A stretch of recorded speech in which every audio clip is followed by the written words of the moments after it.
podcast do Estimado. E hoje nós temos um convidado muito diferenciado pela sua história, pela sua trajetória.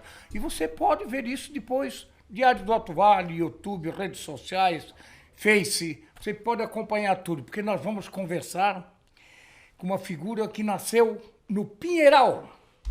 Pinheiral, lá em Braço do Norte, sul de Santa Catarina, em 19 de dezembro de 1942. Em fevereiro de 1967, o nosso estimado convidado chegou na cidade de Rio do Oeste, Santa Catarina. Fundador da Cooperativa Agropecuária de Rio do Oeste no ano de 1970. Fundador e presidente da Cravil em 1971, sendo presidente até 1983. Fundador e vice-presidente da OSESC, Organização das Cooperativas de Santa Catarina. Fundador e presidente da Cooperativa Central Leite, de 83 a 87 e de 87 a 1991. Deputado federal constituinte, 2 mandatos pelo Partido do Movimento Democrático Brasileiro, o PMDB, hoje MDB, de 83 a 1991. Foi secretário de Agricultura, secretário de Estado do governo Pedro Ivo Campos em 1988. Presidente do Badesc e presidente da CIASC no governo Paulo Afonso Vieira, de 1995 a 1999. Foi presidente da SEASA e ouvidor-geral do estado de Santa Catarina nos 2 governos de Luiz Henrique da Silveira, 2003 a 2012. Trouxe para Rio do Sul, capital do Alto Vale do Itajaí, a Escola Técnica Federal nos anos 80. Foi candidato a vice-governador com Paulo Afonso Vieira em 1990. Em 1992, foi candidato a prefeito da cidade de Rio do Sul, Santa Catarina. Foi fundador e presidente da Cooperativa de Eletrificação Rural do Alto Vale do Itajaí, Servale hoje, que abrangia 52 municípios de Porto Belo a Rio do Campo, sendo sucedido lá na frente na presidência pelo senhor Rodolfo Stipe, do município de Aurora. Na Câmara Federal, foi fundador e presidente da Frente Parlamentar do Corporativismo, sendo que 7 propostas foram apresentadas na Constituição de 1998. Foi também autor da emenda na Constituição para a aposentadoria do colono, do agricultor e da sua estimada esposa. Foi ainda presidente da Comissão de Agricultura da Câmara Federal e diretor financeiro da CNA, Confederação Nacional de Agricultura, de 1998 a 1990, na época do presidente Alisson Paulino, hoje aposentado, residente no bairro Sertão do Trombudo, perto do restaurante Garapuvu, na cidade de Itapema, Santa Catarina, num sítio de cinema. Virou escritor, escreveu um livro, O Senhor Cooperativa. Ivo Vanderlinde, esse é o nosso convidado. Memória política e biografia que vai estar no livro que ele vai apresentar aqui. A saga de um desbravador. Não é candidato a mais nada para algum cargo eletivo. Só está sempre à disposição para ajudar os amigos, os de bem, os de bem. Obrigado por ter vindo, estimado nosso querido Ivo Vanderlinde, que pela leitura aqui da sua carreira política, empresarial, você realmente tem uma trajetória brilhante. E eu trouxe hoje aqui, junto, que faz parte do nosso esquema do podcast, nem sempre nos programas vai estar, mas em muitos programas vai estar presente, Hélio Floriano Machado. Por quê? Além de ser parceiro, junto com o Diário do Alto Vale, com o grupo de comunicação Diário do Alto Vale, o Hélio me dizia, Neri, Ivo Vanderlinde vai estar no podcast do Estimado? Se vai vir no podcast do Estimado. Posso fazer parte? Claro, você faz parte do esquema. Eu disse, mas por que tem tanta tara e tanto tesão para estar nesse programa com o Ivo Vanderlinde? Porque eu entrevistava Ivo Vanderlinde, ele vai falar aqui, quando a Cravil surgiu, estava lá na Jorge Lacerda, no finalzinho da Barão do Rio Branco, onde hoje é o supermercado Catarinão do Grupo Nardelli. Muito obrigado por ter vindo e depois eu quero que ele fique muito à vontade, porque o Hélio deve ter muita coisa para conversar com você, estimado. Boa noite, Neri. Boa noite, Hélio. Um prazer grande estar aqui novamente. Já participei de um outro programa seu. Da Boca do Povo, é. Num outro formato. Foi muito importante quando lancei o meu livro. E para mim é sempre uma alegria voltar ao Rio do Sul, voltar ao Alto Vale.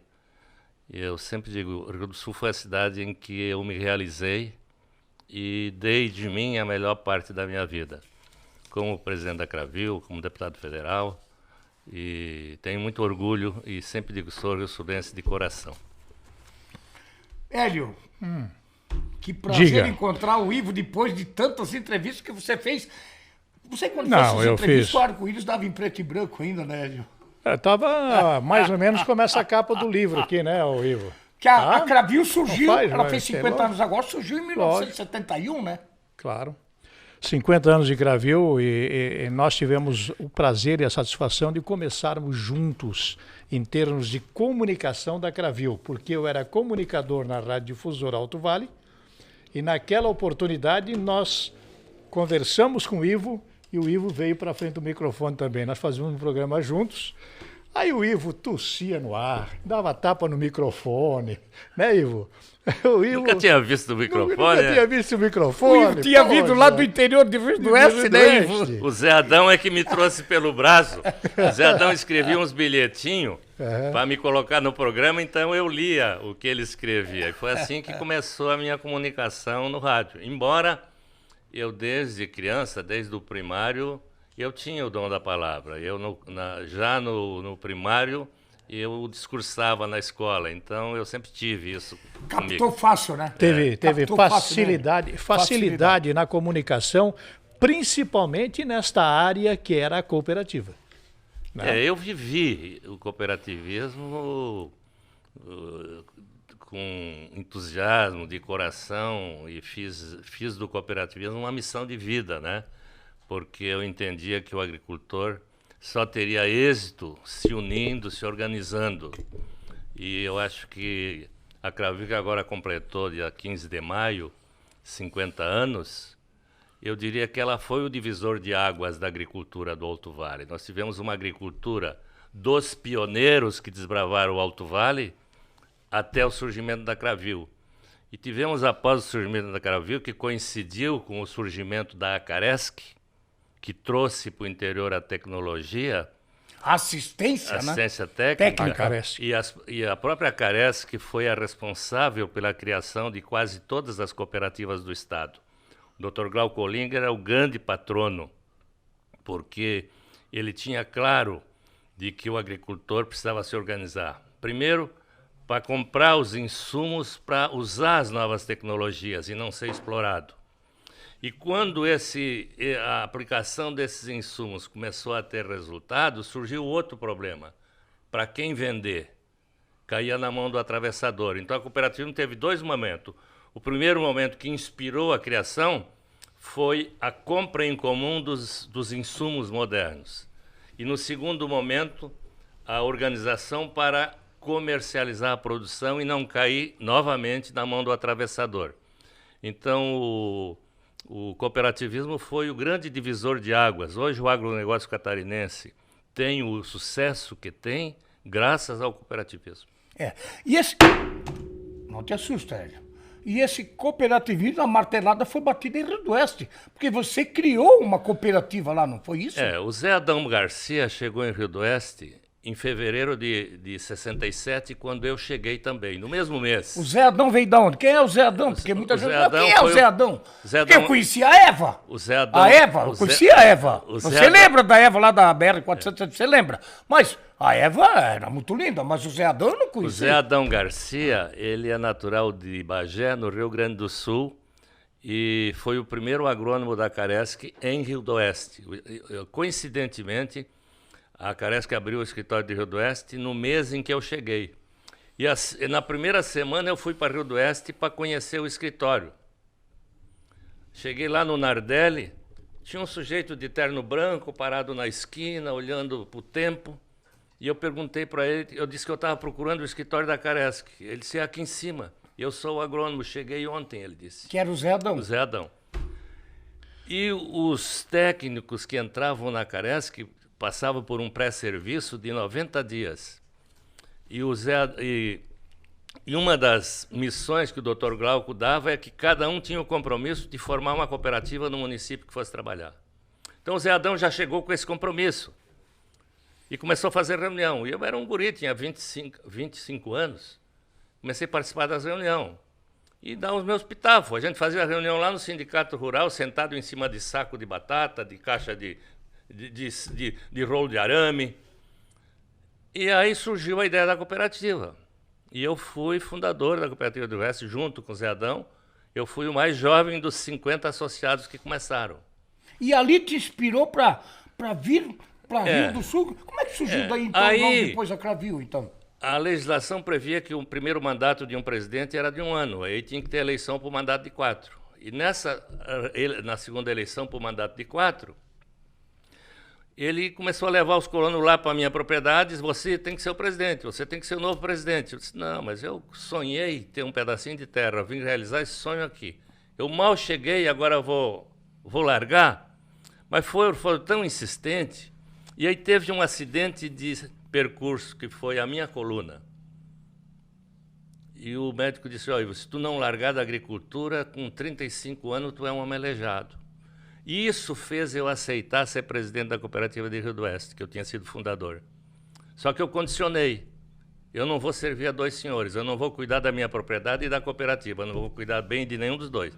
Se vocês me derem condição de eu assumir a cooperativa e viver ali... Preciso ter ganho, né? Eu preciso ter eles ganho. me deram condição e aí surgiu a Cooperativa de Rio do Oeste. E em seguida, aí só tinha consumo, nós tínhamos 5 no Alto Vale.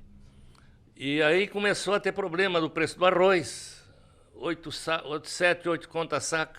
E os colonos me pressionaram para a cooperativa comprar arroz.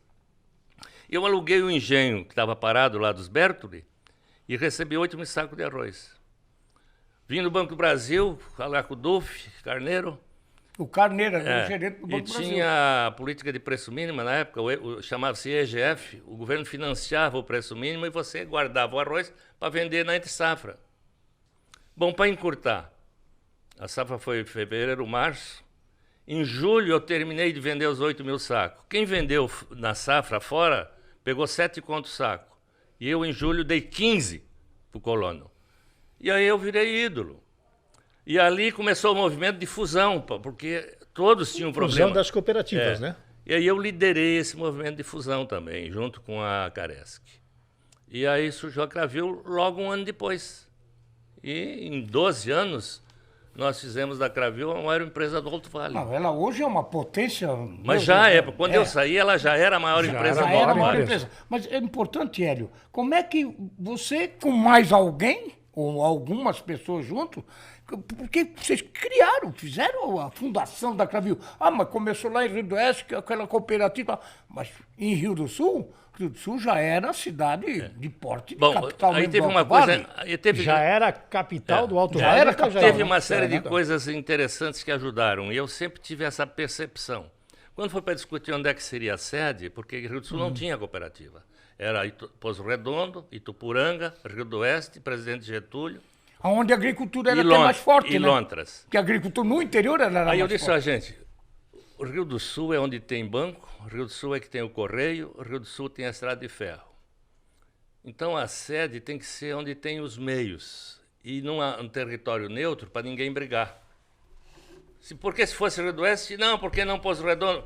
Então, quer dizer, teve coisas que nós fizemos que ajudaram a dar certo, certo? E o nome Cravil também foi eu que escolhi a sigla, né? Então, Cooperativa de agricultura. E aí alugamos o depósito da Serra Malte para começar a Cravil. Que era do grupo Wolff, do Vitor Wolff, Com né? 3 funcionários começamos a Cravil. Que é na Barão do Rio Branco ali. É o Jorge Lacerda, entre as Nélio, ali, O né? Tunico... Ali Tunico, tinha o depósito da Serra Malte, né? O Tunico, o Itamar Ronchi, o Vili Bagatoli... O Tunico é o... E o Venfre E o Venfre Guise, que depois foi para o Banco do Brasil. Foi funcionário do Banco do Brasil Assim e hoje é começou a advogado. Cravil. E o Tunico é o Antônio Cipriano de Oliveira, então. Exato. Que depois na frente ficou com você lá na Cravil, ele ficou como superintendente. O Tunico era da Caresc. A Caresc, para dar apoio às cooperativas, ela criou em cada região, ela fez um concurso para contadores para fazer a contabilidade das cooperativas. Então o Tunico fazia a contabilidade das 5. E quando eu criei a Cravil, eu tirei ele da Caresc e trouxe ele para ser o contador da Cravil. E depois ele virou superintendente. Superintendente, né? O Tunico foi meu amigo particular de muitos e muitos anos. Até porque o pai dele... Eu diria que foi meu maior amigo e a gente se comunicava por intuição, não precisava falar. Não precisava falar, né? Tunico faleceu faz uns anos aí, mas eu conheci muito o pai dele, lá no município de Londres, quando eu era garotinho pequeno. E a minha mãe sempre dizia que o Paulo Alves do Nascimento, que é o pai do doutor Antônio Cipriano de Oliveira, o Tunico, todo mundo sabe, o doutor Tunico. O Norte tinha paixão pelo Tunico. O Tunico era o homem de confiança do doutor Norte como prefeito, era o procurador. E o pai dele, o Paulo Alves do Nascimento, que está sepultado lá no município de Londres, no cemitério municipal, onde está meu pai e minha mãe, a minha mãe sempre dizia, esse farmacêutico, ele estava ali como farmacêutico, como ele tinha vindo lá do norte, nordeste, não sei, do Pernambuco, não sei, ele parece que cursava medicina e veio parar por aqui. Ele era um médico daqueles que não estavam em Rio do Sul, aqui no Hospital Cruzeiro. E ele realmente, minha mãe sempre dizia, tu tivesse um problema de grupo, eu não sei, grupo é um negócio que estava na garganta, sei lá. Quem te salvou foi Paulo Alves do Nascimento. Depois na frente eu fui saber que o Tunico era filho dele, e o Tunico meu amigo lá na frente, claro. Então é uma história bonita, né? Porque o Tunico realmente, e o Tunico é uma figura, tem que deixar bem claro isso, uma figura muito correta e muito inteligente. Muito competente. Ele era muito diferenciado. Hélio. Não, eu aquela época eu quero entrar na seara política aqui. Sim. Porque, Ivo, naquela época não se tinha a influência política dentro da cooperativa tão forte como é hoje. Por isso nós dizíamos na época que se o mundo fosse um celeiro, seria um mundo cooperativista, não é verdade? Na verdade, eu nunca envolvi a cooperativa em política. Eu coordenei a campanha do Soldatelli, depois coordenei a do Artenir quando eu não fui candidato. Que puxaram o tapete lá? Mas eu acabei coordenando os últimos 30 dias. Mas que puxaram o tapete para não ser candidato. Você era da Arena, né? E acabei coordenando os últimos 30 dias da campanha dele e joguei o meu potencial em cima dele. Ele só se elegeu por isso. Você tinha o potencial por ser o presidente da Cravil, né? O Artenir nunca escondeu isso. Quando ele era deputado, nós éramos, depois, na outra eleição, nos elegemos os 3 deputados federais, eu, Nelson e o Artenir. Olha a representatividade, Hélio, que nós tínhamos. Nós tínhamos. Mas o Artenir, depois foi presidente do Clube do Congresso, ele levava muita excursão para lá, os amigos dele. E fazia para todos eles um churrasco no clube, à noite. Ele todas as vezes me convidava e todas as vezes ele fazia questão de dizer para os amigos dele, eu só sou deputado federal por causa do Vanderlinde. Se ele não me ajuda na primeira eleição, eu não tinha ganhado e não estaríamos aqui, ele disse. Ô, Ivo. Então o Artenir foi muito correto sempre comigo. Nós disputamos depois em partidos diferentes, mas eu senti muito a perda dele. Tanto que no primeiro encontro de Rio Sulenses, lá na Praia Brava, né? Eu autografei meu livro para ele. Ele estava com a esposa Nena lá, você estava lá, eu estava lá, e hoje nenhum dos dois está no meio da gente. Estão todos lá em cima orando por nós. Você falou da ingerência política, Hélio. Eu queria Mas entender o que eu pouquinho. quis dizer, eu nunca... ele nunca misturou a política com a cooperativa. Eu sempre que fiz alguma participação política, eu me licenciei da presidência. Inclusive, quando teve aquele episódio, aquela trama do feijão, eu estava licenciado da cooperativa, não tinha nada a ver. Não houve nenhuma irregularidade, porque foi uma denúncia falsa. Vamos falar desse caso, Mas então. mesmo assim, eu nem estava na presidência da Cravil, eu estava afastado. E ali foi uma trama política que começou em Poço Redondo. O meu gerente lá demitiu 2 funcionários que fizeram uma safadeza no serviço, 2 irmãos, Oliveira, inclusive. E era campanha eleitoral, eu licenciado da Cravil. O Amin fez um comício em Poço Redondo, e o pessoal de Poço Redondo, da Arena, levaram os 2 lá no palanque, apresentaram para o Amin, dizendo que os 2 tinham sido demitidos da Cravil porque não me apoiavam a deputado. Aí o Amin mandou eles vir no outro dia aqui a Rio do Sul, falar com o Pedro Benedetti, que estava como delegado no lugar do Heitor, porque o Heitor saiu candidato a estadual, para eles fazerem a denúncia... Na polícia? Na polícia. E depois foram no Banco do Brasil. O Banco do Brasil não acreditou, tanto que me chamou. Eu disse, olha, isso é uma trama política, certo? Mas essa coisa foi, e eles fizeram um carnaval em cima disso. O Hélio deve lembrar, aí usaram o Bolinha como o porta-voz. Carlos Eduardo Bolinha Mendonça, que era o repórter exatamente. Da Rádio Mirador. E o Bolinha ainda tinha um programa lá em Florianópolis, com 52 rádios no estado. Ele era peixe do Colombo, o Colombo era o governador, e usou aquele programa durante 30 dias para me denegrir. Te detonando? Tanto que eu chamava o Bolinha de boca alugada e boca de latrina, e desafiava ele que ele dissesse quem estava financiando ele. Tá, mas o que eles alegavam do feijão? Não, qual era o motivo? O feijão, Eles alegavam que o Miguel, que era o gerente lá, quando o pessoal ia lá tirar as amostras, e fizeram uma confusão que lá nem feijão tinha, lá era arroz. A Rio do Oeste foi sempre do arroz. Não, Poço Redondo. Poço Redondo. Mas Rio do Oeste também é muito forte no arroz. Mas o engenho de arroz. Mas o engenho de arroz da Cravil em Poço Redondo. Então não era nem feijão, era arroz. Mas eles denunciaram como sendo feijão. E aí, inclusive, embargaram 10 mil sacos de feijão que estavam aqui em Rio do Sul. Na Cravil aqui? E ficou 1 ano esse feijão embargado por causa disso. Quem embargou foi a Justiça, velho. A Justiça através da Comissão da Produção. Aí fizeram um carnaval em cima disso. Ficaram 30 dias só falando nisso. 30 dias antes da eleição, numa manhã, amanhece a Cravil cercada pelo Exército e a Polícia Federal. Bateram aí? Sim, fecharam lá. Fecharam ao redor da Cravil. Entende?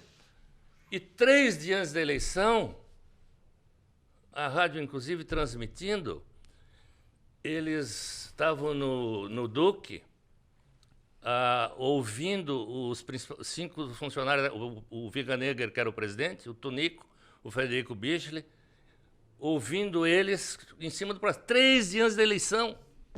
Que, na verdade, era para te tirar a eleição. Sim. Eu perdi uns 30 mil votos. Aí, por que aconteceu? Eu fui votado em todos os municípios do estado. Mas nos últimos 30 dias, em função disso, eu abandonei o resto do estado e concentrei só o trabalho aqui, no ataque, porque eu não tinha como fazer defesa. E o meu ataque era usando o Bolinha, chamando ele em cada comício de boca alugada. Provocando ele. Boca de latrina e provocando para ver se ele dizia quem é que estava financiando ele. Porque a única pesquisa que saiu para deputado federal em 82, saiu no dia 2 de setembro, eu lembro que era o aniversário de Blumenau, eu estava lá, a Veja publicou uma pesquisa de deputado federal.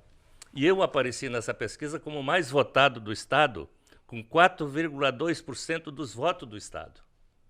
Era um percentual alto. Alto para ser a nível de estado. Né? Isso daria, na época, quase 100 mil votos. Eu acabei fazendo 62 mil votos. Eu perdi uns 30 mil votos naquela brincadeira. Porque você não pôde fazer a campanha fora porque... Não, e o Bolinha espalhando isso naquele programa dele, no estado inteirinho. Ele já não estava mais na Rádio Mirador, então ele estava lá em Florianópolis, né? Ele tinha um programa. Ele fazia não, mas ele ainda programa fazia aqui também. Mas fazia aqui. Fazia aqui também. Ele usava aqui também. E tinha um programa lá, como é que era? Rede Catarinense de Comunicação, uma coisa assim que ele chamava. Que o governo do estado financiava, pagava. Porque o candidato ao governo do estado era o Amin, né? Era o Amin. Era o Amin, né? E o Jairson do outro lado. E o Jairson Barreto do outro lado. E aí o Jairson dizia que eu ia ser o deputado federal mais votado do estado. Entende? Ia mesmo.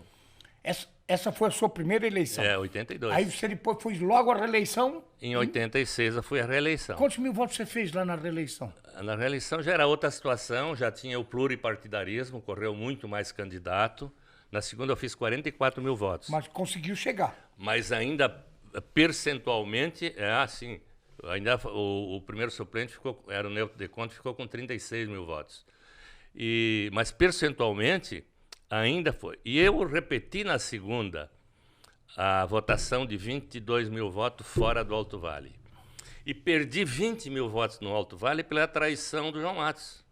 O João Matos trouxe o Wilson Souza. O João Matos te traiu? Sim. Ele não é do mesmo partido?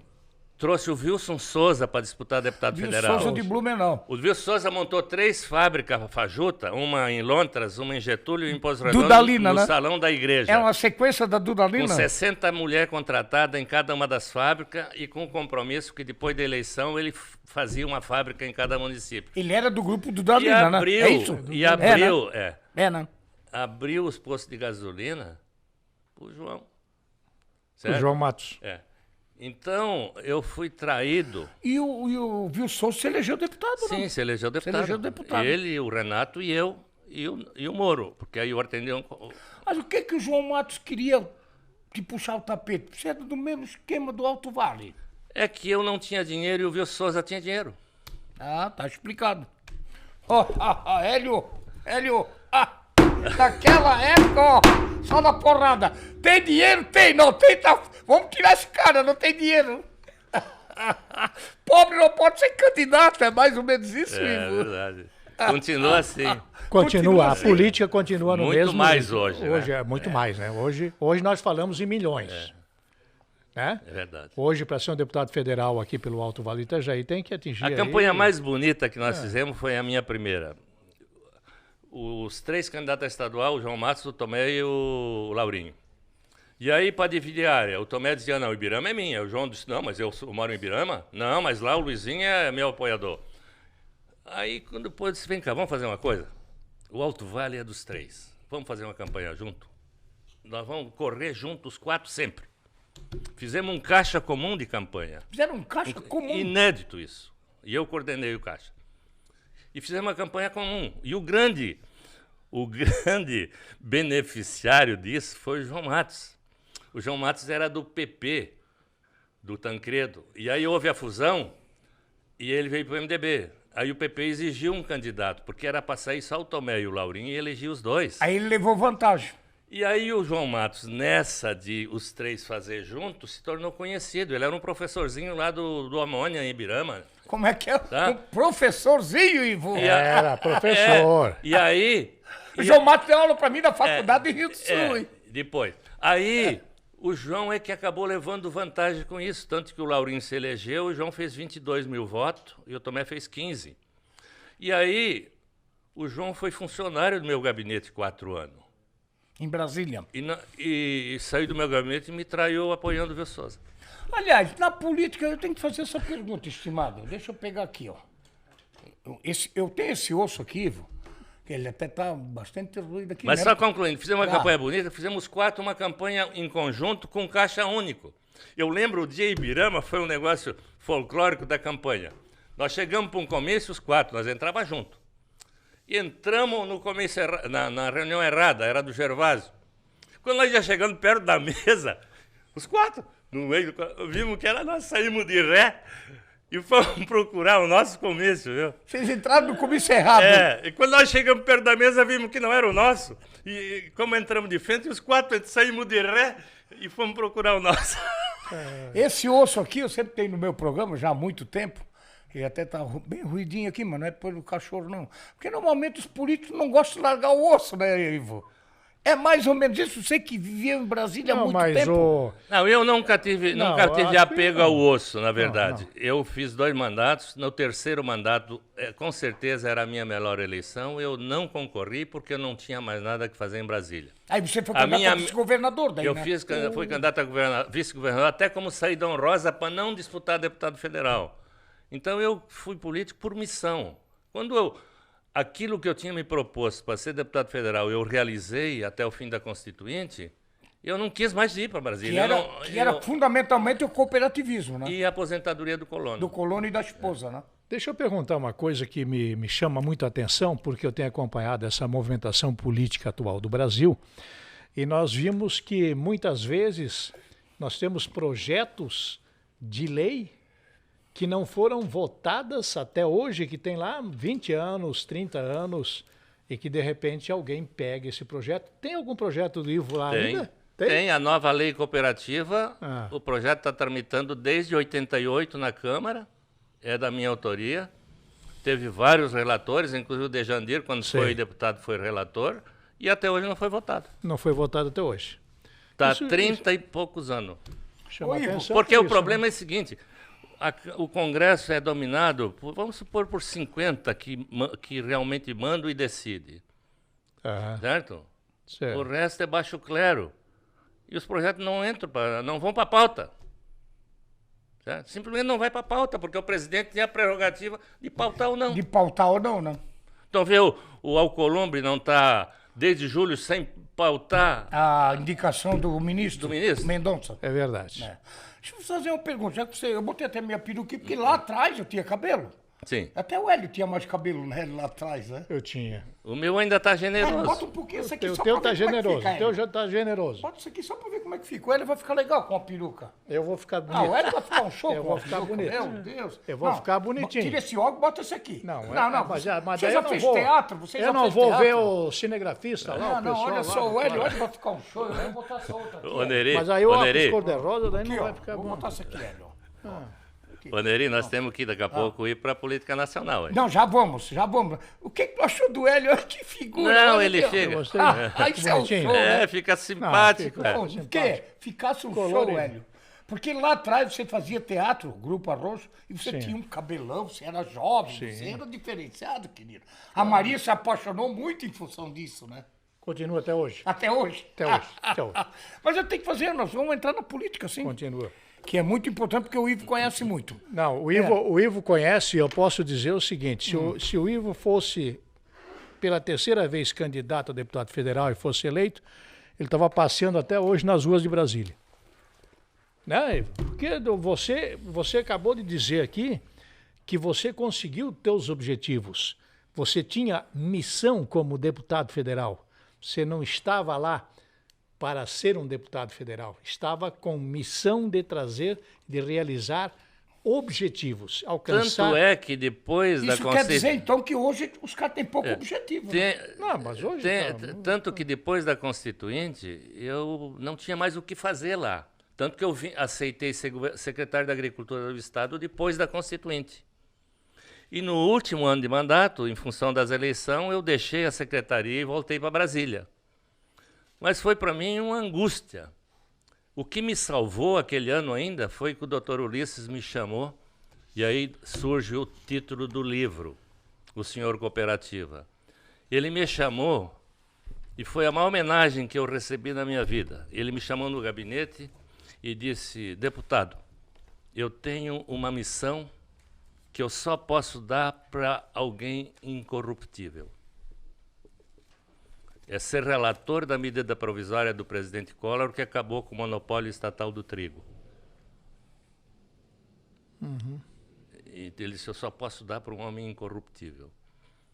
E eu fui o relator dessa medida provisória, que o monopólio estatal do trigo foi o maior cartório que esse país já teve de corrupção.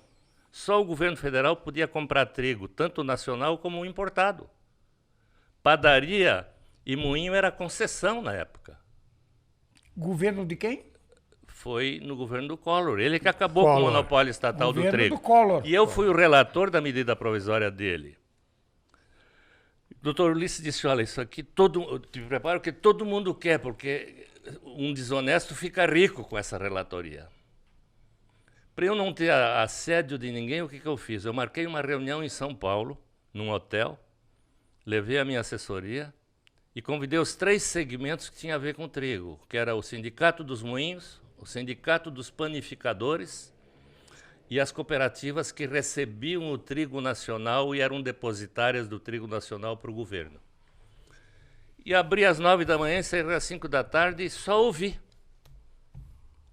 Voltei para Brasília e me escondi lá num dos porões do Senado com a assessoria técnica e fiz o projeto de conversão à medida provisória do Collor, que é a lei que está em vigor. Então, aquilo foi o que me realizou ainda no meu último ano de mandato. Eu sou o autor da lei que hoje vigora, que define a política do trigo no Brasil. Eu queria voltar um pouquinho, quando você falou que fizeram um caixa, os 3 juntos, os 3 candidatos. Um caixinha, né? É, um caixinha. Para fazer o santinho. Porque hoje... E a gasolina. Porque hoje é diferente. Hoje tem fundo partidário, fundo eleitoral, uma Babilônia de dinheiro, porque eles... Por isso é que tem esse mundo de partidos no Brasil. Para disputar o fundo. Claro, eu quero que o Ivo fale sobre isso. Isso é um escândalo, né? Na época, a gente pagava para o partido para ser candidato, para o partido ter o fundo. Eu lembro que na minha primeira campanha eu tive que pagar 50 mil pro partido para poder ser candidato, porque era esse o dinheiro que o partido tinha para promover a campanha, a eleição. Então os candidatos tinham que contribuir para o partido. Hoje eles recebem o fundo eleitoral e recebem o fundo partidário. É muito dinheiro, né, Ivo? São 5 bilhões. Bilhões, né? Entende? É muito dinheiro. E outra coisa, hoje o deputado federal tem emendas parlamentares no valor de 20 milhões de reais por ano, mais as emendas de bancada. Na época que eu fui deputado federal, nós não tínhamos nada. Sabe o que nós tínhamos? 100 bolsa de estudo para dar para estudante carente. Essa era a cota que nós tínhamos. Não tinha carro, não tinha gasolina, não tinha nada. Nós tínhamos 5 assessores. Mas na época, esses fundos todos e esse dinheiro que os deputados tinham à sua disposição não era manobrado e liberado pela Câmara. Não, mas não tinha isso. Não tinha nada. Não tinha nada. Não tinha nada. Não tinha nada. Nada. Hoje tem. Não tinha nada na época. Porque hoje a Câmara Federal... O deputado o deputado na época realmente era um legislador e um fiscal do Executivo. Hoje é um conluio. É um balcão de negócio isso lá? Hoje é um conluio. Por isso que é um balcão de negócio? Bom, hoje é. Na época não era, porque não tinha dinheiro para dividir. Na época nós éramos legisladores e fiscais do governo. Nós só tínhamos 100 bolsinhas de estudo por ano para dar para estudante carente. Uma das coisas que mais me emociona é quando hoje ainda eu encontro um aluno que recebeu uma bolsa minha. Eu nunca anotei na política favor que eu fiz para cobrar depois. Nunca. Um dia eu estou em Ibirama, num evento político, chegou uma professora para mim e disse, deputado Ivo, eu nunca pude dizer isso para o senhor. Eu sou diretora do colégio aqui, eu sou filha do seu Pedro Kuhnem, lá de Atalanta, presidente do sindicato. Eu só sou isso por causa daquela bolsa de estudo que o senhor me deu. Senão eu não tinha podido estudar. Outro dia eu encontro um cara de Rio do Sul, 2 anos faz, numa consulta médica em Balneário. O cara me olhava, eu disse, esse cara está me conhecendo. Daí a pouco ele disse, o senhor não é o deputado Vanderlei? Sou. Pô, seu Ivo, eu tenho que lhe agradecer.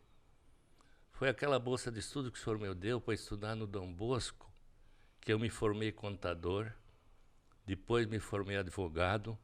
Hoje eu sou consultor de empresas aqui em Balneário por causa do senhor.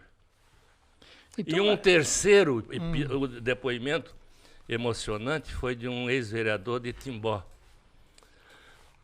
O Ingo Germer era prefeito de Timbó, do MDB. Meu amigo me apoiou, fiz os 4.000 votos lá em Timbó. Um dia me liga um rapaz de Timbó, para o gabinete em Brasília, não conhecia, ele disse, seu Ivo, estou lhe ligando, o senhor não me conhece, mas eu passei no concurso aqui da prefeitura em primeiro lugar para ser motorista da ambulância. Mas eu não sou do MDB e o prefeito chamou o segundo lugar, que é do MDB. Eu liguei, podia não me envolver. Eu liguei para o seu Ingo. Seu Ingo, o senhor não pode fazer isso, o senhor vai se incomodar. Concurso é concurso. Se o rapaz ganhou, o seu Ingo, o cara correto, demitiu o cara e contratou esse rapaz que tirou o primeiro lugar, que era do PDT. E aí esse rapaz encontra em Timbó, eu não conhecia ele, só aquele telefonema eu sabia dele. Ele disse, eu sou aquele, fulano, o senhor lembra? Pois é, hoje eu sou vereador porque fui motorista da ambulância. Sim, fez um bom trabalho como motorista da ambulância, elegeu vereador. Então, só 3 depoimentos, quer dizer, isso valeu o mandato. Então, naquela época não existiam as emendas. E hoje existem até as emendas impositivas, que são e todas obrigadas, são impositivas hoje. Todas. Cada deputado federal hoje tem 20 milhões de emendas por ano, fora as coletivas. E é obrigado a receber, obrigado a pagar. Agora é. Então, e na época, nós tínhamos 5 funcionários, eram 5 assessores. Hoje, cada deputado federal tem 25 e cada senador tem 50 aqui, cargos comissionados. Tá aqui, ó. Viu? Ó. Olha, e vou dizer para você, o gabinete é o mesmo, cabe mal e porcamente 5. 20 estão aqui no Estado, pago por nós. Mas a Assembleia Legislativa... Cabo eleitoral diferente. Permanente. E os senadores têm 50. 50. E os ministros, que são 11 ministros, que...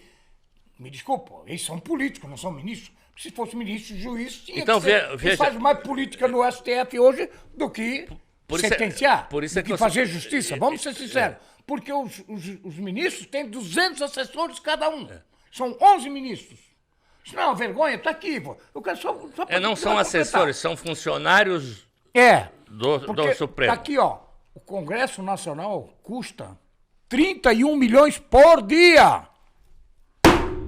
Por dia. E tá aqui, deixa eu completar que tá aqui. Eu trouxe isso no celular justamente para nós abordar isso aqui, bem rapidinho. Olha a manchete. Matematicamente insustentável.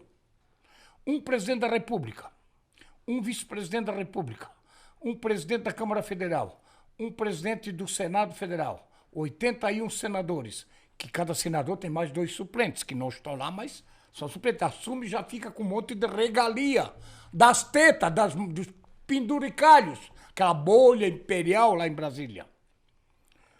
Depois vou te perguntar se dá medo de ser honesto em Brasília. Tu vai responder isso depois. Se dá medo de ser honesto em Brasília.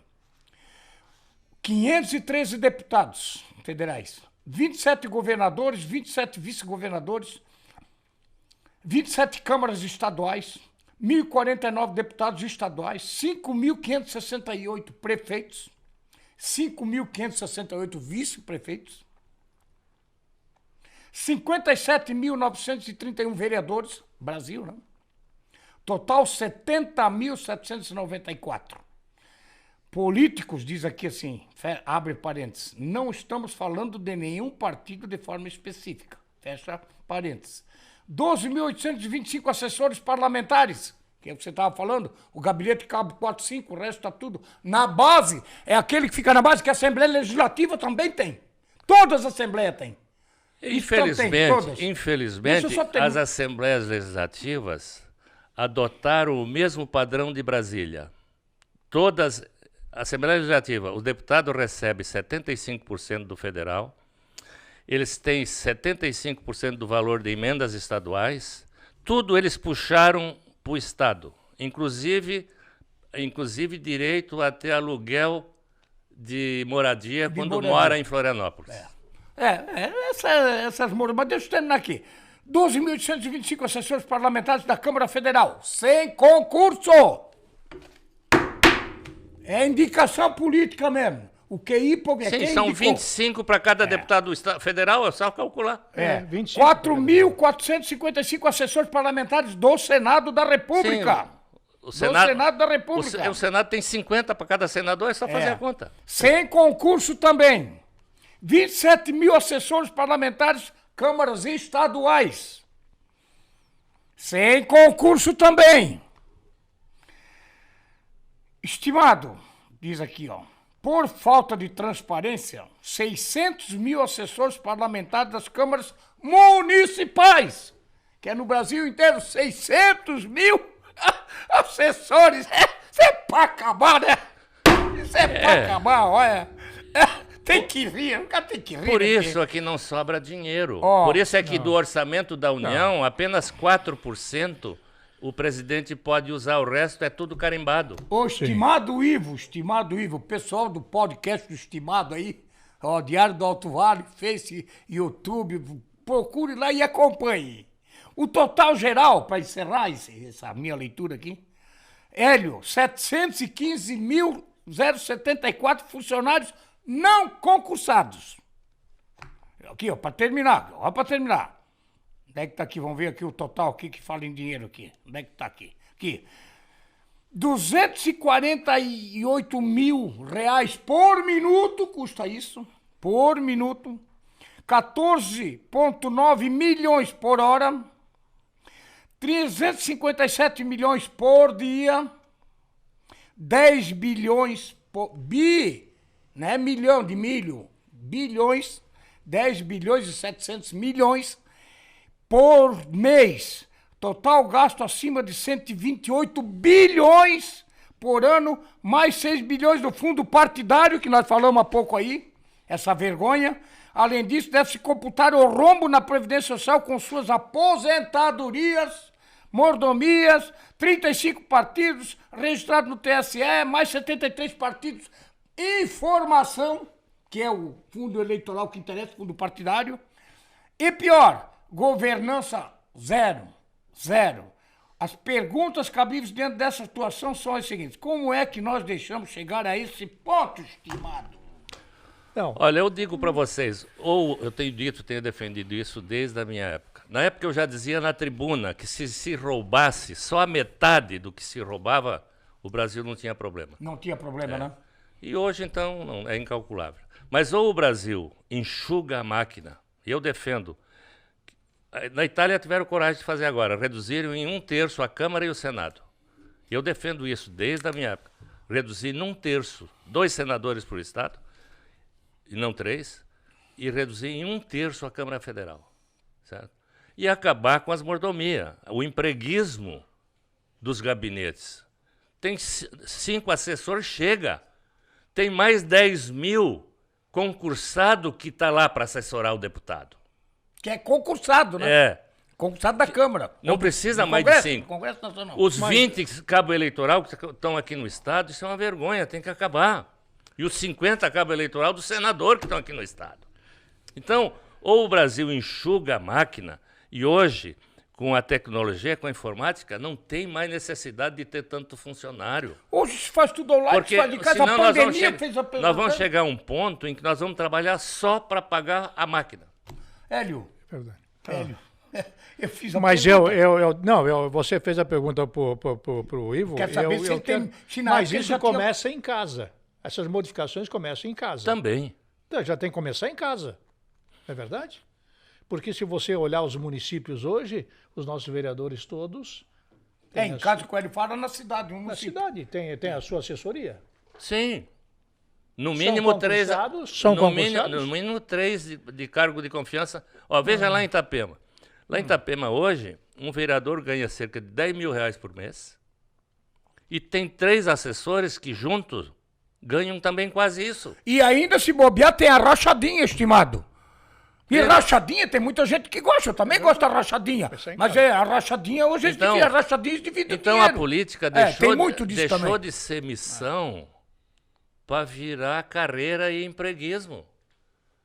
E aí cabe a nós, eu acho que o eleitor, mudar também a sua maneira de ser. Tem uma campanha que está correndo aí para ninguém votar na reeleição de nenhum deputado. Para ver se muda. Pra ver se muda, né? Para ver se muda. O Por suplente... quê? Porque esse pessoal está tudo viciado. Eles não têm mais... Isso é igual a cachorro ovelheiro. Quando não tem carneiro, ele morde até o pelego. É verdade. Ô Ivo, estimado, O senador, ele tem 2 suplentes. 2 suplentes para o Senado, que assume 6 meses, 3 meses. Não, e veja quem é o suplente. Normalmente os caras que botam um din-din lá, que são empresários. No caso tal, do né? Iris Rezende, a suplente era a mulher dele. O outro é o filho, o A outro do é a Edson mulher. Lobão era o filho. O do Antônio Carlos Magalhães era o irmão. Né? E agora quem foi que assumiu? O senador foi afastado, o suplente é o filho. Entende? Que não levou nenhum voto. Mas, ô Ivo... E é senador. É senador. Ô, estimado, você esteve lá... Não, e goza dos mesmos benefícios que o senador goza, porque ele tem ainda o determinado foro privilegiado. Não, e o Que sistema... também tem que acabar. Tem que acabar, né? Hélio, o Ivo sabe disso, Hélio. Eu tô aqui com a Constituição na mão, que você, na época, estava lá. Eu já ajudei a escrever. Isso tá na Constituição. Para mudar, tem que ter uma mudança na Mas hoje quem está Constituição. rasgando a Constituição é o Supremo. Sim, não tem dúvida. Eu falei aqui no... O Supremo é que está rasgando a Eu falei aqui Constituição. no programa que eu fiz com o doutor Hernani. Agora tem gente apresentando o projeto de lei para cumprir a Constituição. A Carta Magna, isso aqui já foi rasgado um monte de vezes, pisado Hoje em cima. nós tivemos muita movimentação no Senado, não é verdade? Em que um senador chegou a se levantar e disse, não, a partir de agora, ou acontece que a Comissão de Justiça, a CCJ, através do seu presidente, autoriza realmente a aprovação ou não pelo plenário do Senado do juiz que está lá esperando a sua vaga no Supremo, ou não se aprova mais nada na casa.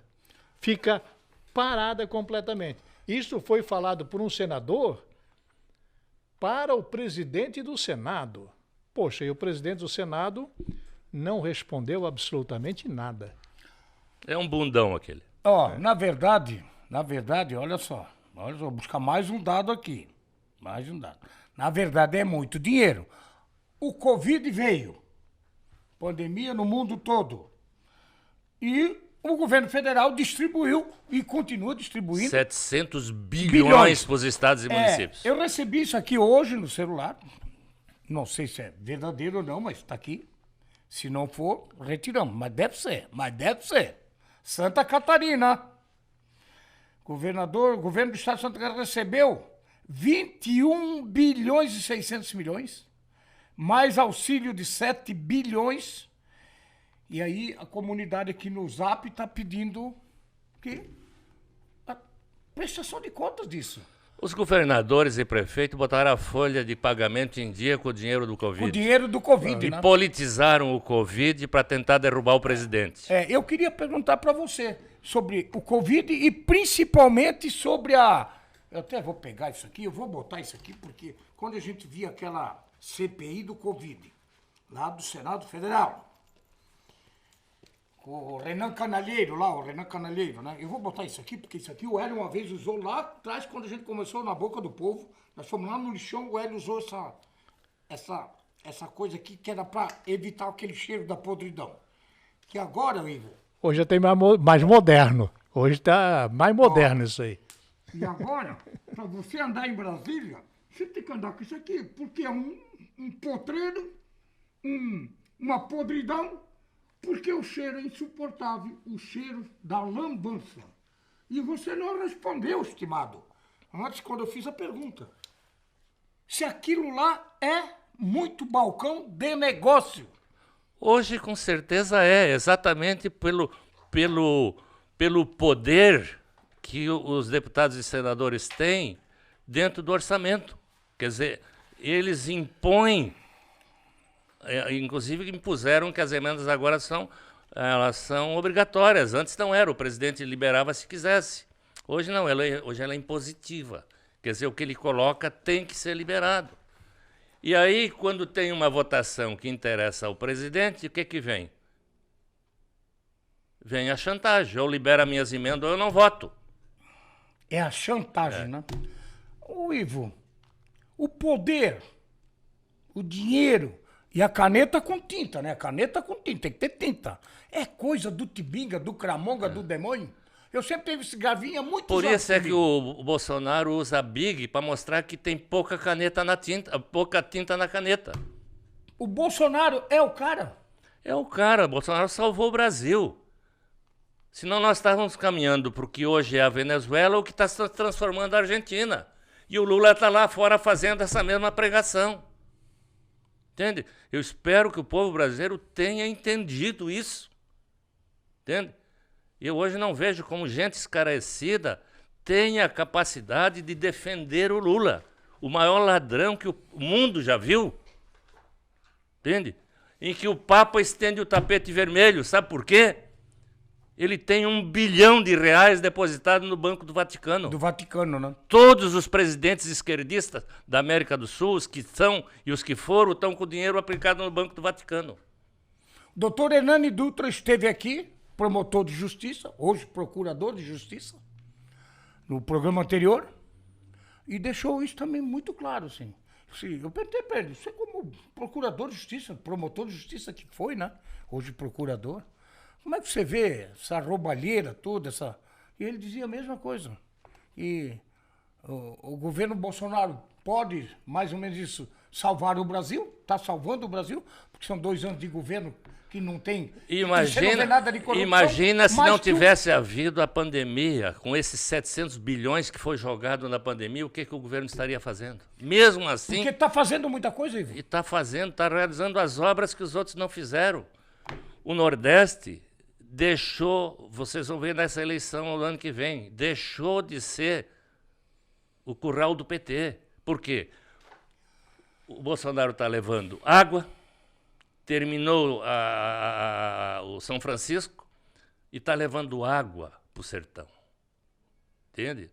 Então, eu não tenho dúvida que ele não só salvou o Brasil, como ele ganha as eleições no ano que vem no primeiro turno.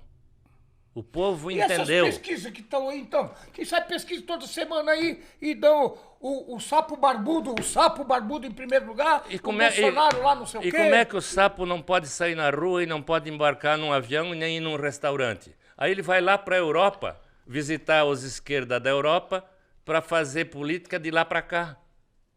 Quando o Bolsonaro é ovacionado aqui e lá fora. Estão fazendo motociata até no Catar para ele. Então... quem é que está promovendo isso? A grande mídia e a esquerdalha. Eu diria que quem faz isso é a mídia dependente financeiramente. Sim, a grande mídia que perdeu a teta. O Hélio falou tudo, é a mídia perdeu a teta financeiramente. A Globo tá quebrando, né? A CNN, que começou bem, já está mais nojenta do que a Globo, certo? Por quê? Perderam a teta. Certo? Perderam os bilhões por ano. E aí tem os grandes artistas do Brasil que viviam da Lei Rouanet, também estão aí tudo secou a teta. Aquilo era uma teta, né, Ivo? Ai, a coisa do demônio. Os jornalistas da Globo viviam dando palestra pelo Brasil. 400 mil, 500 mil uma palestra. E a Lei Rouanet pagava palestra para eles, pô. Quer dizer, era realmente uma sacanagem. Agora, Ivo, estimado Ivo, sempre deputado, né? Sempre deputado constituinte e foi o homem do cooperativismo. Depois nós vamos falar, antes de encerrar o programa, do teu livro, que é o Senhor Cooperativa. Esse Bolsonaro apanha todo dia, Ivo. Apanha, eu não sei como é que esse homem consegue dormir. Apanha todo dia. E apanha, né?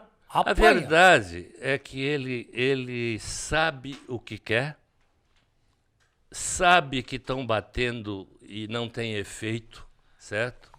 E porque não tem corrupção no governo dele, exatamente. Né? E aí chamam ele de grosso, não sei o quê, de politicamente incorreto. Politicamente correto deu nisso que está aí.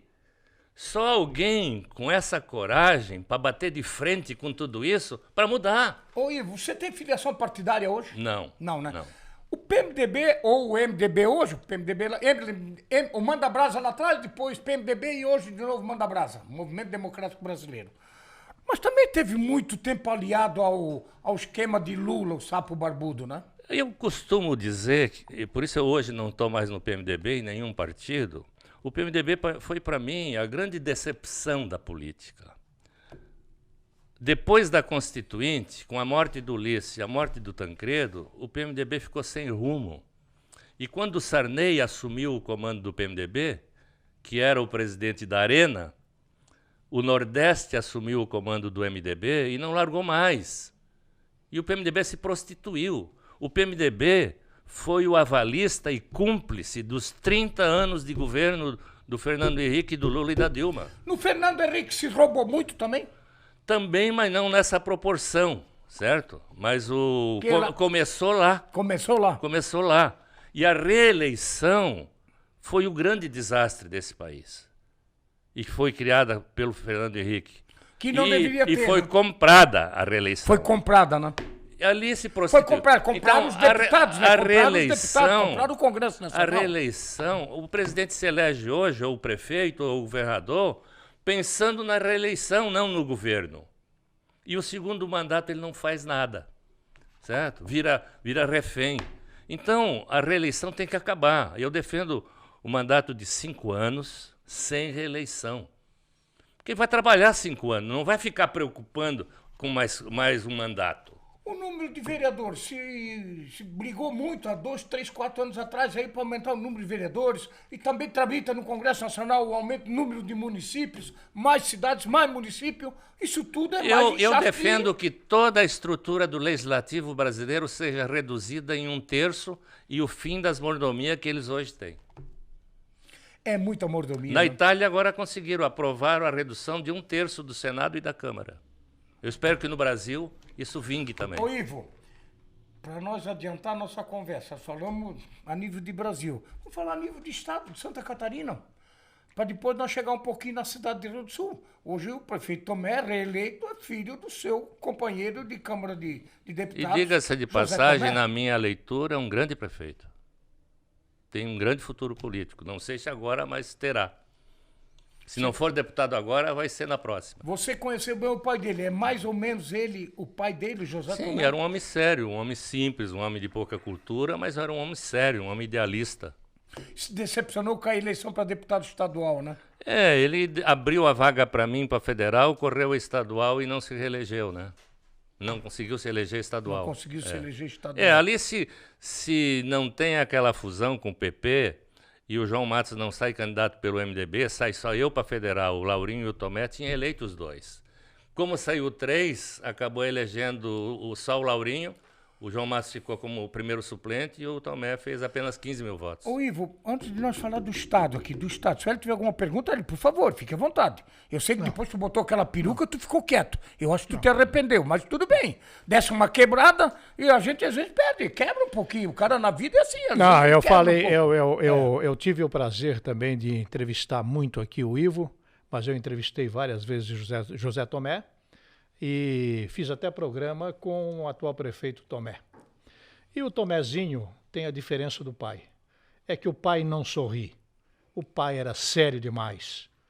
Era assim, né, Ivo? Fechado. O José Tomé, fechado. Ele era muito fechado, carrancudo, ele não sorria.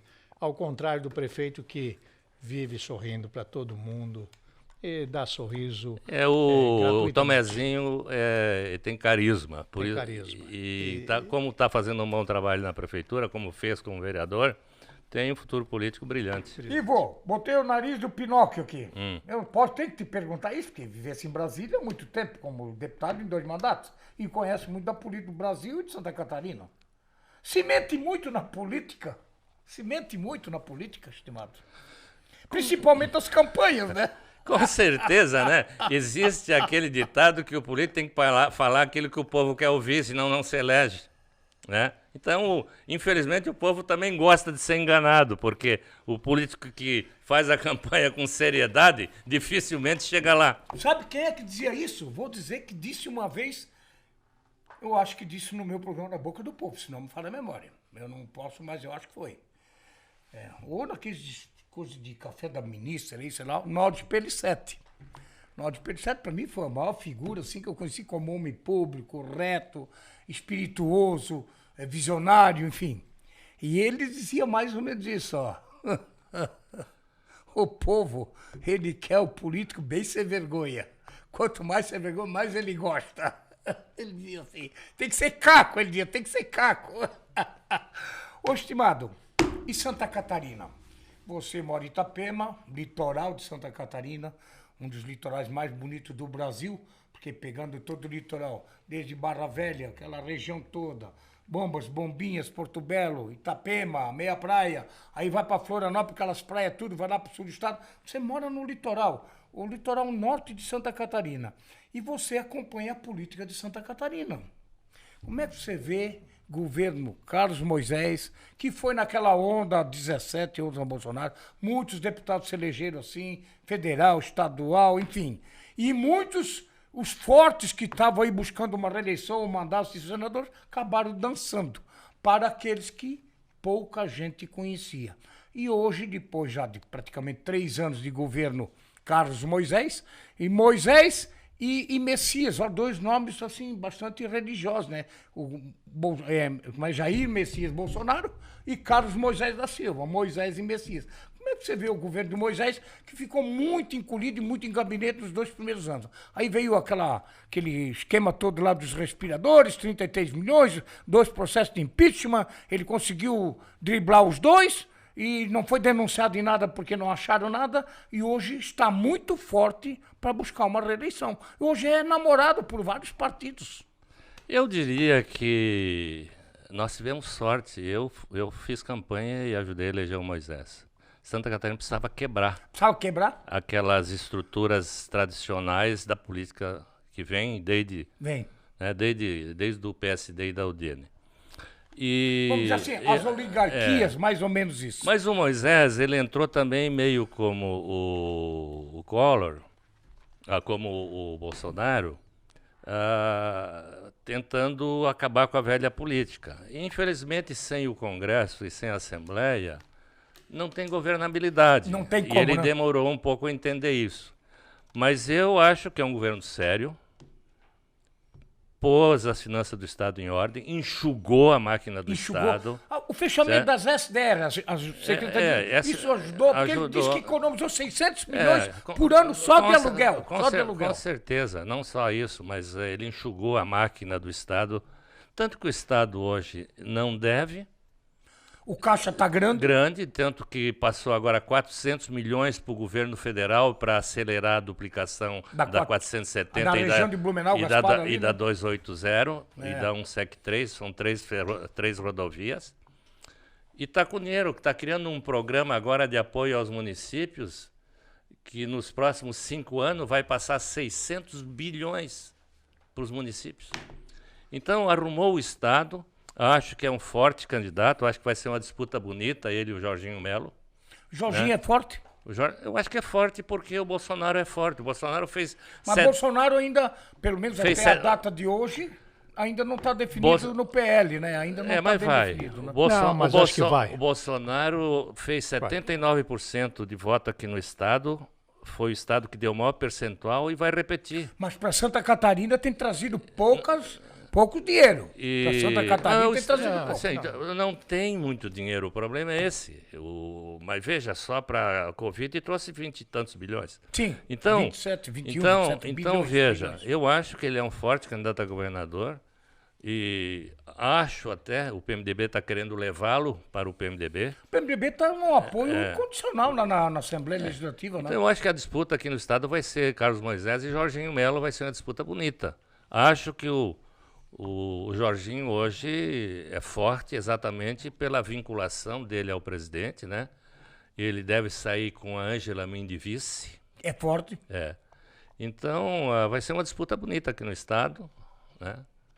E não sei quem aqui dos dois vai ganhar, não. Eu quis te perguntar antes, e talvez o Hélio também não tenha lembrado, quando nós estávamos falando E acho que o Moisés é um homem sério. Ele entrou de gaiato naquela dos respiradores. Eu acho que o Estado tem que ter um freio. Os secretários têm autonomia financeira, mas eu acho que tem que ter um freio. Eu acho que a partir de um determinado valor, o governador e o secretário da Fazenda têm que ser informado. Certo? O governador, aquilo passou batido. Passou batido, né? Ô, Ivo, voltando um pouquinho lá atrás, falava em lideranças, tá? Depois nós vamos falar do livro para encerrar o programa, tá? Já recebi o pito aí do nosso diretor, que temos que falar do teu livro. Mas eu quero voltar um pouquinho lá atrás quando falávamos de liderança. Você, Nelson Moro, Atenir Werner, e José Tomé, Brasília, Laurinho no Estado, e Heitor Che, tá, enfim. Realmente nós tínhamos muita representatividade. Hoje a gente tem muito menos. Muito menos. Será que é isso que faz com que nós não temos nem projeto da duplicação da 470 de Indaial para cá? Porque nem projeto existe. Na verdade, se tivesse deixado o Paulo Afonso trabalhar... Ele queria duplicar e pedagiar. Não, ele ia privatizar. E aí cortaram ele, né? E a segunda etapa da 470 só vai sair com privatização e pedágio. Então não tem jeito. Não vai sair, certo? Ela vai sair, mas depois da primeira parte concluída, vai ficar mais fácil privatizar ela, porque quem ganhar já tem uma renda, certo? Mas é urgente a privatização da 470 para que ela seja duplicada. Esse é o grande corredor da produção para os dois portos e está congestionada. Eu vim hoje pela 470, tem que pedir para não viajar nela. Para não viajar, né? Para não sair. Para não viajar, né? Ô, Chimar, vamos falar do teu livro? Senhor Cooperativa, Memória Política e Biografia, Hélio de Ivo Vanderlinde, a saga de um desbravador. O autor do livro é Dorvalino Furtado Filho, é isso? Não, na verdade o autor sou eu. Eu escrevi o livro, 500 páginas manuscritas. Escrito à mão. À mão. E um dia, eu estava aquilo com acho que mais de 5 anos guardado. E quando eu fui ouvidor-geral do Estado, o Dorvalino foi ouvidor da minha equipe dentro da Ipagre. E aí ele se ofereceu para dar forma ao livro. Aí ele escreveu 5 versões, eu não gostei de nenhuma das 5. Aí peguei o outro que está ali na contracapa, o Homero. O Homero Milton Branco. O Homero era um jornalista do cooperativismo e era escritor. E o Homero é que acabou dando a versão final ao livro, certo? Mas a autoria é minha, realmente, porque eu dei o material para que eles formatassem o livro. Aí vamos falar um pouquinho do livro. Então, o que tem no livro? Eu pincelei ele praticamente todo, já 2 vezes. Gostei muito, não é porque você está aqui. O livro é um Alto Vale, de Rio do Sul. O livro é um retrato. O livro é um retrato da minha vida. Da sua trajetória.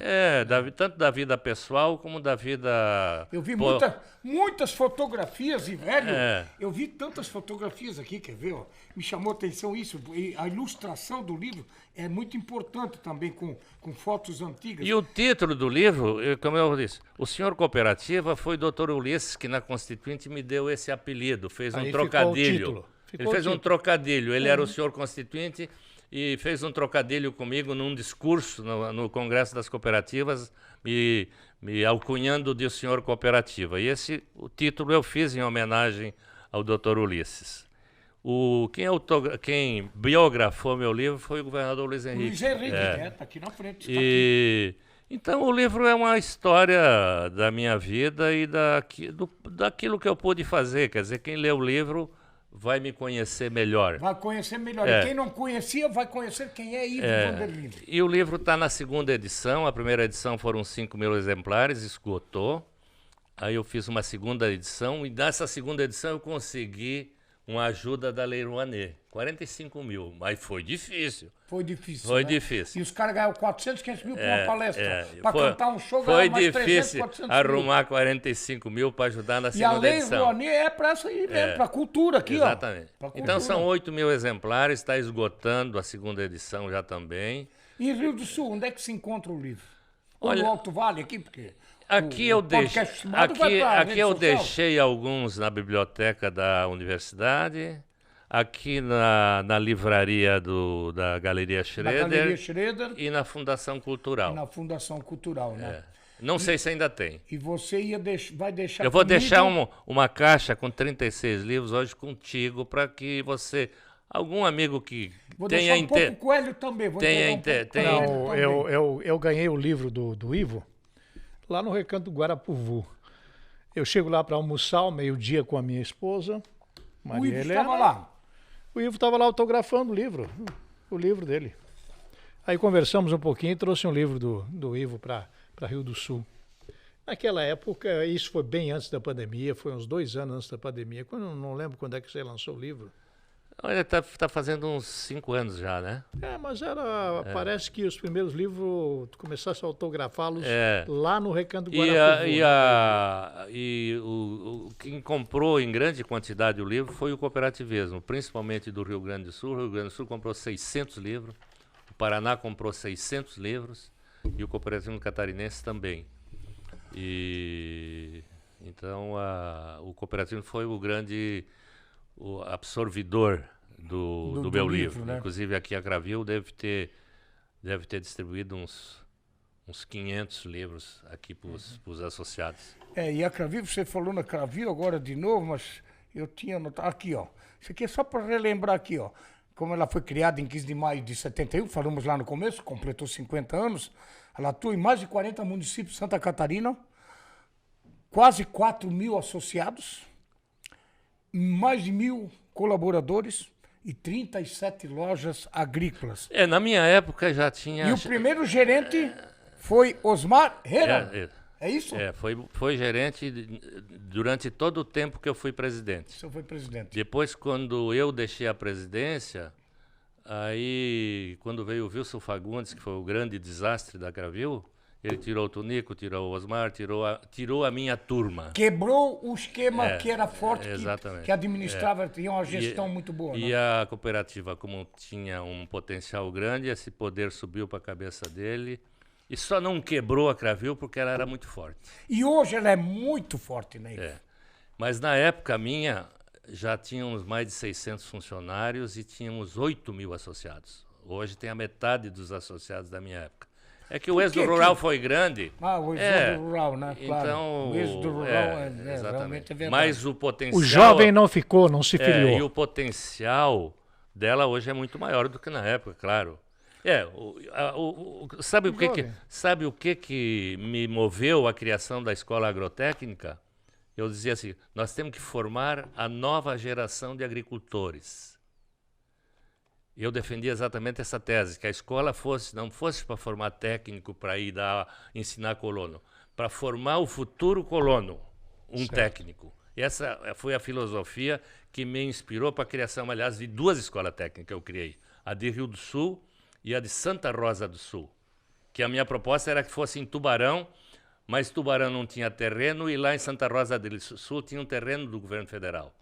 Aqui também não tinha terreno, mas aí que nós fizemos o quê? 191 pessoas nos cotizamos e compramos a fazenda do Dr. Rumão, onde está a escola. Onde está lá na Serra. Foram 190 Canoas, né? Foram 190 e poucos cidadãos. O prefeito era só da terra? Na época... Eu acho que já era o Danilo, né? Pode ser que era o Danilo, né? Eu não me lembro quem era o prefeito. Já era o Danilo, eu acho. Ô, Ivo, nós estamos encerrando o nosso programa. Mas a escola agrotécnica teve a participação, foi da iniciativa privada. O Vigan coordenou essa coleta de pessoas, foram 191 cidadãos de Rio do Sul que compraram o terreno do Dr. Rumão, porque o governo federal só faria a escola se doasse o terreno. Ela não compraria o terreno, então. Ela daria a escola, mas tinha que ter o imóvel. Exatamente. Tinha que ter o imóvel, né? E nós compramos o imóvel e doamos para o governo federal. Ivo, bem rapidinho, Ivo, tem aqui um pinga-fogo aqui, ó. Como é que você vê Deus? Você é católico? Eu sou católico, mas porque me batizaram e... Eu diria que faz uns 40 anos que eu não frequento. Eu acho que Deus é um ser imaginário que está dentro de nós. Igreja, religião, isso tudo é concepção do homem para controlar as pessoas. Arma, ter ou não ter em casa? Então, eu acho que a fé não tem nada a ver com religião. Eu sou um homem que tenho fé, acredito em Deus, aquele Deus que está dentro de mim. Eu acho que o Deus e o diabo estão dentro da gente. E a gente escolhe com quem dos dois quer caminhar na vida. Quer ficar com o diabo, com o tibinga, quer ficar com o demoninho, pega o garfinho. Eu vou largar, porque eu quero ficar com Deus. Então eu sou muito franco, eu quero ficar com Deus. Eu sou um homem que tem... Fiz a pergunta da arma, porque é muito... ou não ter uma arma em casa. Eu sou favorável. Quem quer o desarmamento é a esquerdalha, para o povo ficar desarmado, e de preferência desarmado e dependente do governo. Só assim ele consegue dominar. Entende? O povo tem que ter... Porque hoje o bandido sabe que você não tem arma, ele entra na tua casa, faz o que quer. Claro, porque ele sabe Ele sabe que não tem. Verdade, entende? verdade, então acho que tem que estar armado. E acho, inclusive, depois que o povo pôde comprar arma, diminuiu a criminalidade. E caiu mesmo. E diminuiu. Então, eu acho que tem que estar armado para ter o direito de defesa.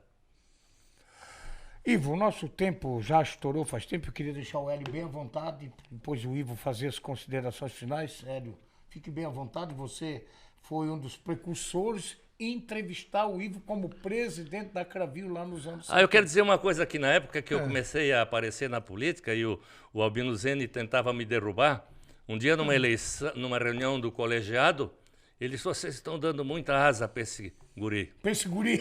Estão dando muita asa para esse guri. O ciúme político, ciúme é coisa do... Ciúme é coisa do demônio. Porque ele andou falando isso na rádio do MDB de Rio do Sul. Eles chamavam a difusora de rádio do MDB. E a Mirador era a rádio da Arena. Da Arena. O Hélio deve lembrar bem disso aí, né, Hélio? É verdade. A Mirador era para eles a rádio da Arena e a difusora, que era do Bispo, era a rádio do MDB. E nós, a Cravil, só conseguia fazer o programa na difusora. Depois, mais tarde, é que nós tivemos o programa nas duas. Isso. Mas, inicialmente, foi a difusora que abriu o espaço tanto para o programa da Caresc como para o programa da Cravil. Eram os dois programas que eram.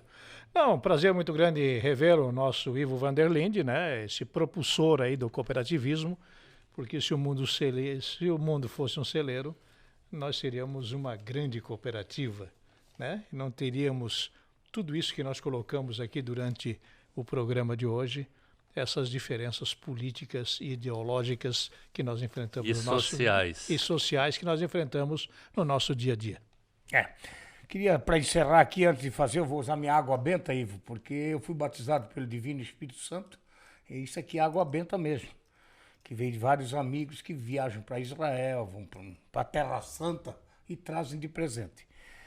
E eu vou fazer já a minha colocação aqui, mas eu sou obrigado só a fazer um agradecimento aqui às empresas ministras, que já está no projeto do podcast do Estimado. Maravilha, né? Coisa boa, coisa linda. Agradecer muito aqui a Chapeação Pintura Estilo Chapeação Pintura, do nosso Elvis Props, que foi parceiro na confecção de todo o projeto aqui do cenário. Ao Vladimir Vieira, da Distinto Decor, também participou desse projeto do cenário. Ao nosso Franquito, o Papai Noel mais original do mundo, que foi também o homem que viabilizou essa madeira toda aqui para fazer essa mesa maravilhosa. A minha estimada Célia Costureira, que faz o panaço do programa, sempre com coisas muito alegres, né? Se recuperando bastante. E dizer aqui que o nosso Valmir Claudino Tocha, que lá atrás, quando começou a TVBA, ele foi um dos precursores da montagem, junto com a direção. Não podemos esquecer do nosso... Lá de Itupuranga. E foi meu padrinho, é meu padrinho. E dizer que estamos, né? Estamos nas redes sociais. Não tem podcast do Estimado, Facebook e YouTube, enfim, Diário do Alto Vale. Vai lá, podcast do Estimado, vai achar os programas, né? Ivo, consideração final, muito obrigado. Eu já vou fazer aqui a nosso Pai Nosso, que vai ficar muito concentrado na mente de cada um, na nossa fé, o nosso Sinal da Cruz, agradecendo o dom divino que é viver e poder estar aqui, na presença de você, que foi um exemplo como político, como um gestor da nossa cooperativa Cravil, um homem que foi sempre muito amigo de todos os amigos, e dizer que, além do Hélio aqui presente, que é o meu parceirão e meu mestre, me ensinou muito nesses 22 anos de televisão, que nós sempre tivemos boa representatividade em Brasília. A gente não vê escândalos de grande monta com os nossos parlamentares.